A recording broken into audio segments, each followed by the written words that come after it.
Բայց այսօր այդ շարժումը հռչակվում է որպես խանգարող հանգամանք։ Դուք ուզում եք մի հասարակություն, որը չի հիշում ինչու սկսվեց Արցախյան շարժումը, որ չի հիշում ինչի համար տվեց զոհեր, մոռանա Շուշիի ազատագրումից մինչև Արցախի հանրապետության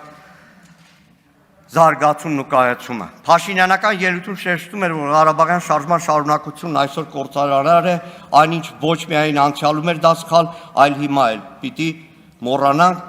պիտի վերջ դնենք այդ մտածողությանը։ Սա նոր հարձակման փորձ է մեր հավաքական հիշողության ու քաղաքական իմունիտետի դեմ։ Բայց եկեք շատ պարզ հարց տանք. ում համար է կործանարար Ղարաբաղյան շարժման շարունակությունը։ Կործանարները նրանց համար, որոնք ուզում են հաշտեցնել հայ մարդուն իրենց պարտավորության ու հայրենիքը թշնամուն շարունակաբաց զիջելու հետ։ Նախ մի հստակեցում.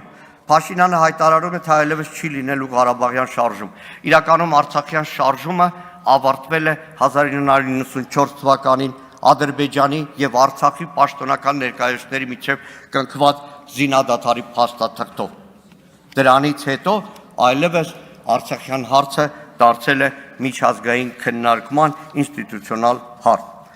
Այդ պայքարով անկախացած Հայաստանում ինքնիշխանությունից ամենաշատ գոռացող այս քաղաքական ուժ անցնող տարիներին մեր երկրի ինքնիշխանությունն ինչպես է ապահովում։ Օտար երկրների դրոշները սահմաններին պարբերաբար տնկելով, մեկ ռուսական դրոշներն են, հետո փոխին Եվրամիության դրոշներ,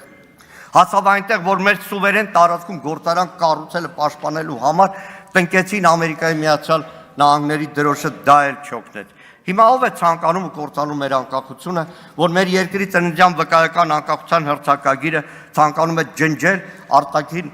պարտադրանքով ու թելադրանքով։ Իդեպ ասեմ պարզ, երբ առաջին անգամ Փաշինյանի շուրթերից հնչեց Ղարաբաղյան շարժումը թույլ չտալու մասին հայտարարություն, միանգամից հիշեցի մեր գործընկերների հետ արտգործնախարարությունում, երբ որ ծանոթանում էինք Ադրբեջանի հետ քննարկող փաստաթղթին։ Մի դրույթ կար, որ արգելվելու է եւ այլն, ագերը պաշտոնյացի Փաստորեն սրանով դաշնակցությունը փակելու եք, կատակի տվեց, բայց չասեց չէ։